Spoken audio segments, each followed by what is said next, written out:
Adrien Quatennens, bonjour. Bonjour Jean-Jacques Bourdin. Merci d'être avec nous. Député La France Insoumise, première circonscription du Nord, région des Hauts-de-France, région concernée par les mesures qui seront annoncées en fin d'après-midi par Jean Castex et le ministre de la Santé Olivier Véran. Alors deux solutions pour l'Île-de-France et les Hauts-de-France. Les deux régions ne seront pas dissociées. Deux solutions, soit un confinement le week-end, soit un confinement la semaine. Que préférez-vous ? D'abord, ce que je voudrais dire, c'est que ça fait 1 an que ça dure maintenant, Jean-Jacques Bourdin, et je voudrais saluer ce matin la patience et la grande discipline des Français dans cette crise sanitaire. Saluer aussi les soignants, le personnel de santé qui, une nouvelle fois, fait face à une résurgence de l'épidémie. Les secteurs qui ont été touchés, je pense notamment à la culture. Vous avez vu que ce matin, c'est plus d'une 60aine de théâtres qui, partout en France, sont mobilisés, occupés pour dire il faut réouvrir. Et je crois qu'on peut s'accorder, vous et moi, sur le fait que la culture, c'est sans doute le meilleur vaccin contre la déprime ambiante, et puis surtout avoir une pensée plus grave pour les 90 000 personnes qui sont décédées dans notre pays de la Covid, et puis ces victimes qu'on connaît qui ne sont plus malades mais gardent des séquelles. Je pense qu'au début de la crise, il y a maintenant 1 an, quand ça a démarré, avec le mouvement La France Insoumise, le groupe parlementaire, on s'est dit on ne va pas tirer sur l'ambulance, il y a un virus, donc les décisions à prendre sont difficiles, on va faire beaucoup de propositions, on verra ce que le gouvernement en fait. Je dois vous dire, Jean-Jacques Bourdin, qu'1 an après, c'est plus exactement la même musique. Je crois que maintenant, il faut dire que cette équipe, l'équipe en place, a tout raté. Et que nous ne faisons pas simplement face au virus, Jean-Jacques Bourdin, mais à la conjugaison entre le virus et les décisions politiques qui sont prises et qui nous mettent en situation de plus grande vulnérabilité face à lui. Je prends 3 exemples. Au début de la crise, on a manqué de masques. Pourquoi ? Parce que des décisions antérieures à M. Macron avaient été prises de dire « les Chinois pourront produire pour toute la planète, c'est le grand déménagement du monde ». Ensuite, j'entendais sur votre antenne l'autre soir Jean Castex dire « on réouvre pas des lits à l'hôpital en claquant des doigts ». Je suis d'accord avec lui. Par contre, quand il s'est agi d'en fermer, ils ont claqué des doigts. 7400 lits ont été fermés à l'hôpital sous Emmanuel Macron les 2 premières années de son quinquennat. Nous en avons perdu 120 000 en 20 ans. Et aujourd'hui, on se plaint qu'il en manque. Sur le vaccin, on voit bien que le vaccin est essentiel dans la stratégie. Et on entend le discours d'Emmanuel Macron qui nous dit « le vaccin doit être un bien commun de l'humanité ». Oui, mais alors pourquoi, Jean-Jacques Bourdin, à l'OMC, la France a donné de sa voix pour empêcher la levée des brevets et faire en sorte que le vaccin soit un bien commun. Bon. Donc je vais vous répondre sur le confinement, le reconfinement. Répondez-moi. Et d'abord, je voudrais vous dire une chose, Allez-y. c'est que désormais, il faut se débarrasser et du virus et de M. Macron et de l'équipe en place. Et que Nous à l'heure parlons où... du virus, nous parlerons d'Emmanuel Oui, non, mais Macron c'est après. important parce que Bon. peut-être vous en serez d'accord avec moi. Aujourd'hui, c'est le virus, c'est c'est le virus et les décisions politiques. Non, mais quand j'entends, vous savez, certains qui disent, comme encore hier, Xavier Bertrand qui disait pas de polémique. Moi, j'entends. Je veux dire, évidemment, les décisions sont difficiles à prendre, mais ne faisons pas semblant de ne pas voir qu'aujourd'hui, la difficulté que nous avons, c'est à la fois le virus et le fait qu'Emmanuel Macron rate tout ce qu'il entreprend, qu'il avait fait un pari de ne pas reconfiner. Mais si vous ne reconfinez pas, sans planifier des alternatives au confinement, sans renforcer les protocoles sanitaires, sans créer d'ailleurs les conditions que beaucoup de secteurs réouvrent. Parce que Jean-Jacques Bourdin, le risque, c'est que la 4e vague, elle soit d'ordre psychologique. Vous le savez comme moi, les effets de confinement, de reconfinement, ça a surtout un effet qui est terrible. On voit la jeunesse qui souffre, on voit la pauvreté qui s'étend. Adrien Quatennens, que proposez-vous ? Eh bien, écoutez, moi je vais vous dire une chose. Est-ce qu'en Île-de-France ou dans les Hauts-de-France, compte tenu de la situation sanitaire et comment elle s'est dégradée, est-ce qu'on peut éviter aujourd'hui de reconfiner? Très franchement, je ne suis pas en mesure de le dire. Et le gouvernement est lui le mieux passé. Que décideriez-vous ? Eh bien, moi, je vais vous dire une chose. Depuis le mois de novembre, Jean-Jacques Bourdin, nous disons au gouvernement, vous ne pourrez pas traiter cette crise sanitaire si elle dure, et tout semble indiquer malheureusement qu'elle va durer encore. Vous ne pourrez pas la traiter uniquement à coup de fermeture, ouverture, reconfinement, déconfinement. Que décideriez-vous ? Depuis le mois de novembre, nous avons, je vous réponds, nous avons proposé, et les téléspectateurs qui nous écoutent peuvent aller le retrouver, un plan complet d'alternative au confinement. C'est présent sur le site de La France Insoumise, c'est partie de toute la littérature. Vous ne reconfineriez pas ? Alors, dans le cas précis des Hauts-de-France et de l'Île-de-France aujourd'hui, je vous le dis, peut-être qu'il n'y a pas le choix. Vu la dégradation de la situation sanitaire. Le problème, c'est qu'il aurait fallu anticiper. Moi, ce que je vais vous dire, c'est qui évolue avec des variants qui arrivent, c'est un peu difficile. Écoutez-moi, Jean-Jacques Bourdin, ce que je dis, vous savez je vais résumer ma pensée. Ce qui va se passer dans 6 mois ? Dites-moi tout. Mais je vous pose la question. Mais bien sûr que non. Mais par contre, je sais une chose. Par contre, je sais une chose. Oui, ce qu'on peut planifier, Jean-Jacques Bourdin, c'est le fait de se dire peut-être qu'on ne peut pas éviter de reconfiner en Île-de-France et dans les Hauts-de-France, vu la situation sanitaire. Vous l'accepteriez? Écoutez, je crois, si nous n'avons pas le choix, effectivement, on ne va pas aller à un désastre. On a quasiment maintenant 40 000 contaminations tous les 24 heures, 300 à 400 personnes qui décèdent chaque jour, c'est pas possible. Par contre, une nouvelle fois, je répète, comme nous le répétons avec Jean-Luc Mélenchon depuis le mois de novembre, de dire...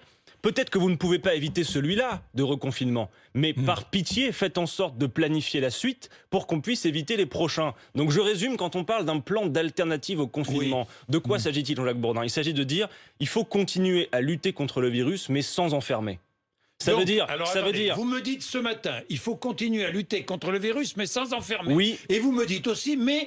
on ne peut pas échapper à l'enfermement, au confinement. Je vais reprendre parce que ce que je vous dis, Jean-Jacques Bourdin, si, entendez-moi, non, parce que c'est très clair, et je sais que vous êtes un homme intelligent, faites pas semblant de ne pas me comprendre. Ce que je vous dis, c'est que la situation sanitaire s'est dégradée parce que M. Macron a fait le pari de ne pas reconfiner, mais n'a rien préparé, n'a rien planifié, n'a pas entendu les propositions que nous avions à les formuler sur comment lutter contre le virus sans enfermer. Alors évidemment, il décide de ne pas reconfiner, mais ensuite la situation sanitaire se dégrade et on se retrouve là où nous en sommes rendus. Comment lutteriez-vous aujourd'hui contre le virus sans enfermer? Eh bien, ce que je dis, c'est qu'il faut, nous disons avec Jean-Luc Mélenchon à la France Insoumise, il faut des alternatives au confinement. Ce qui veut dire lutter contre le virus sans enfermer. Ça veut dire augmenter partout, Jean-Jacques Bourdin, les protocoles sanitaires, faire en sorte que dans toutes les salles, on soit équipé de ces fameux purificateurs d'air, organiser les conditions de protocoles sanitaires très stricts, faire en sorte que les masques, dont on sait maintenant qu'ils sont indispensables, et ça fait maintenant 1 an qu'on le réclame, soient gratuits, mettre à disposition du matériel et organiser la société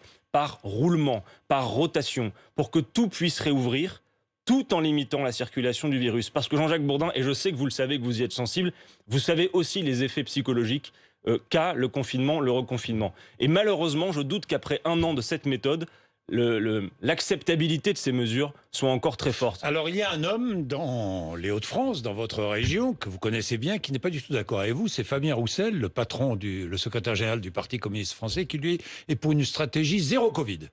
Zéro Covid. Mais la stratégie zéro Covid, je pense que la temporalité ne le permet plus.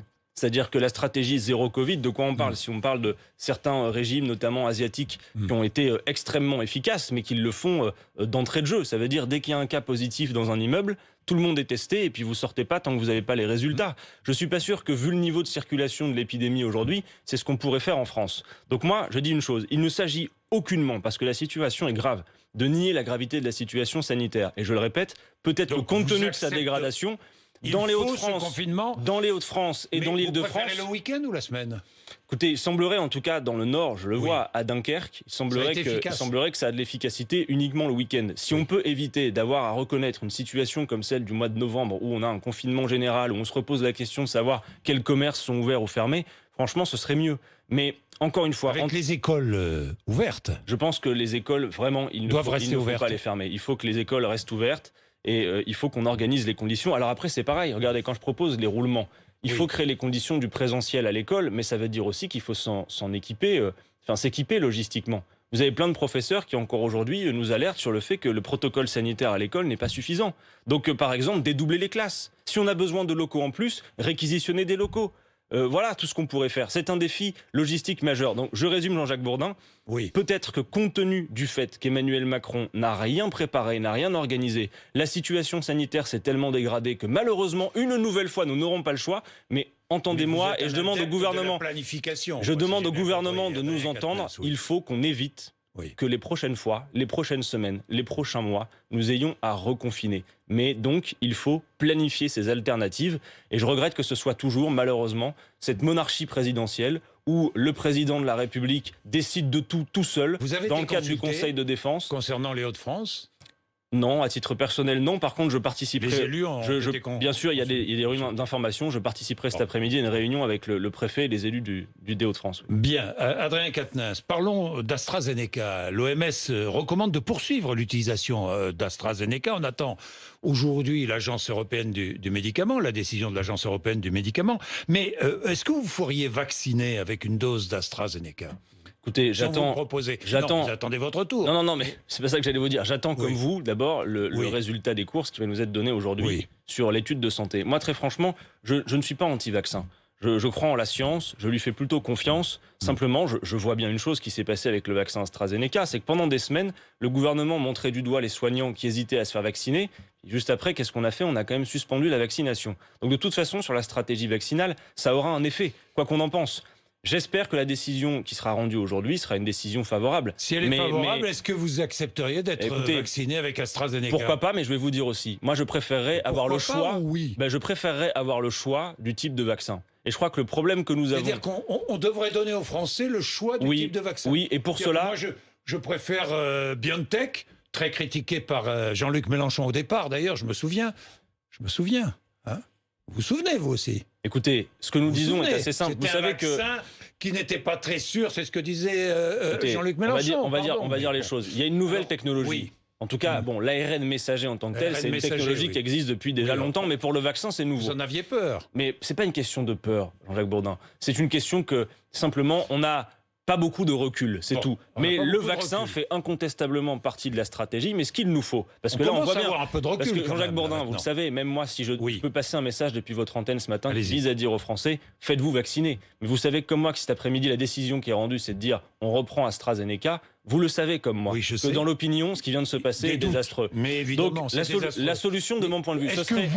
Est-ce que vous auriez des doutes? Mais puisque à partir du moment où les scientifiques disent c'est sûr et efficace, face à une pandémie comme celle que nous avons, il ne faut pas avoir de doute, il faut se faire vacciner. Vous savez, Jean-Jacques Bourdin, dans le cas d'AstraZeneca, j'ai regardé comme vous les chiffres, je crois que c'est 30 cas de thrombose sur 5 millions. On est quasiment dans l'ordre de ce qui est de la population générale pour les thromboses. Alors après, attention.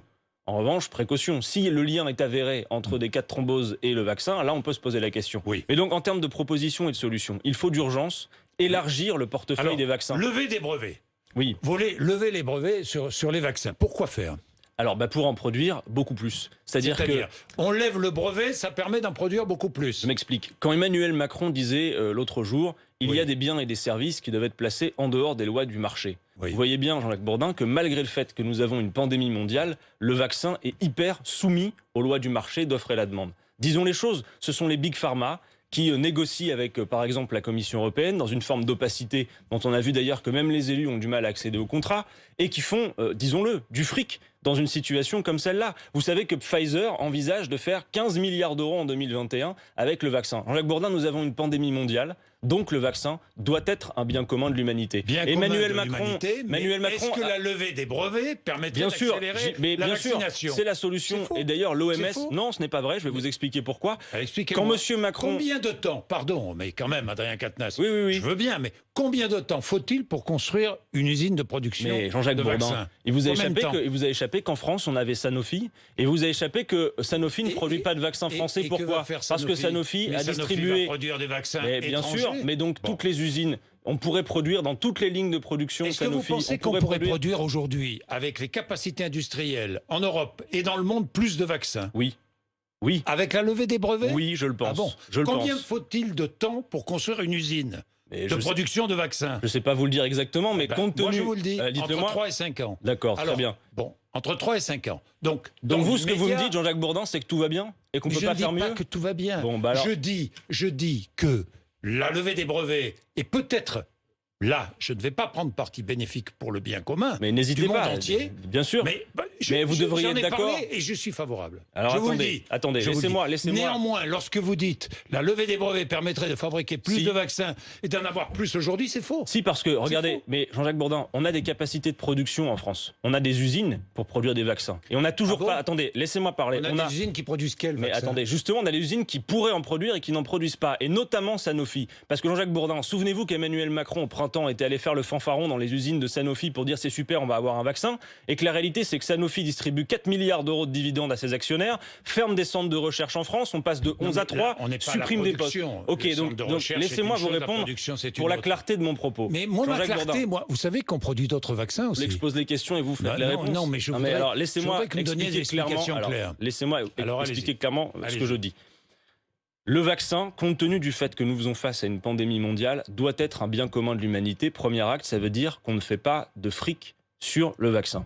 Première chose. Qu'on partage les doses de vaccin. Deuxièmement, Qu'on on ne fait partage les doses de bien vaccin. sûr, parce que vous savez très bien que les pays pauvres sont sous-dotés. Bien sûr. Deuxièmement, et là je le dis pour y compris le gouvernement français qui semble avoir pris la leçon tout de même, on ne fait pas d'idéologie avec le vaccin. Ça veut dire que on ne se soucie pas de savoir quelle est la nature du régime qui le propose et si nous sommes d'accord politiquement avec lui pour savoir si on fait la promotion de tel ou tel vaccin. Je dis une chose qui est très simple à comprendre. S'il est sûr et s'il est efficace, d'où qu'il vienne, le vaccin doit être proposé. Quand on parlait du vaccin russe, on nous achetait à la figure l'Union soviétique. C'est ridicule. Et d'ailleurs, Mme Merkel ne s'y est pas trompée. Donc, la levée des brevets... Les Russes sont comme nous, comme les autres. Ils n'arrivent pas à produire en quantité. Eh bien, Jean-Jacques Il faut Bourdin, construire des Jean-Jacques usines Bourdin, de production. Eh bien, construisons des usines, mais en attendant, je vous assure que même si ça ne fera pas tout, à l'OMS demande la levée des brevets pour pouvoir produire plus massivement, là où les usines sont à l'arrêt parce qu'il n'y a pas de vaccin. D'accord ? Et je veux vous dire que Emmanuel Macron est complice dans cette affaire et montre bien sa duplicité. Parce que d'un côté, M. Macron vient avec son joli sourire à la télévision dire « le vaccin doit être un bien commun de l'humanité », et dans le même temps, la France, la semaine dernière, Jean-Jacques Bourdin, à l'OMC, l'Organisation mondiale du commerce, avec la fameuse Union européenne qui protège, s'est opposée à la levée des brevets. Donc il y a bien un deux poids deux mesures entre les actes et les paroles, raison pour lesquelles je veux bien, comme Xavier Bertrand, qu'on dise pas de polémique, mais tout de même, regardons dans le détail ce qui est fait. Je sens que Xavier Bertrand est l'une de vos cibles maintenant, la France Insoumise. Non, mais c'est parce que ce sont les derniers sondages qui montrent qu'il battrait Marine Le Pen au second tour. Il prend la parole, je lui réponds. Deux mots.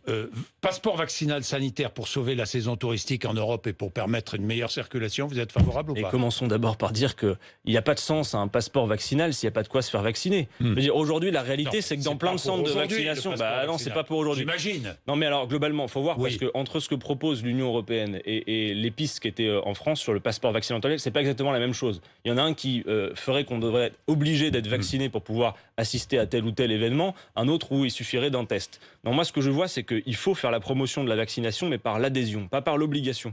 Et d'ailleurs, vous avez plein d'organismes qui le disent. Et donc, pour susciter l'adhésion, commençons par dire que oui, il faut élargir le portefeuille de vaccins et la levée des brevets et faire en sorte que, puisque nous avons une pandémie mondiale, eh bien, le vaccin soit bien réparti et que partout, on produise à fond comme on le peut. Adrien Quatennens, parlons du climat, référendum sur le climat. Vous n'avez pas voté, vous avez voté contre cette idée de référendum. Quelle était l'idée ? Que dit le texte qui a été voté à l'Assemblée nationale ?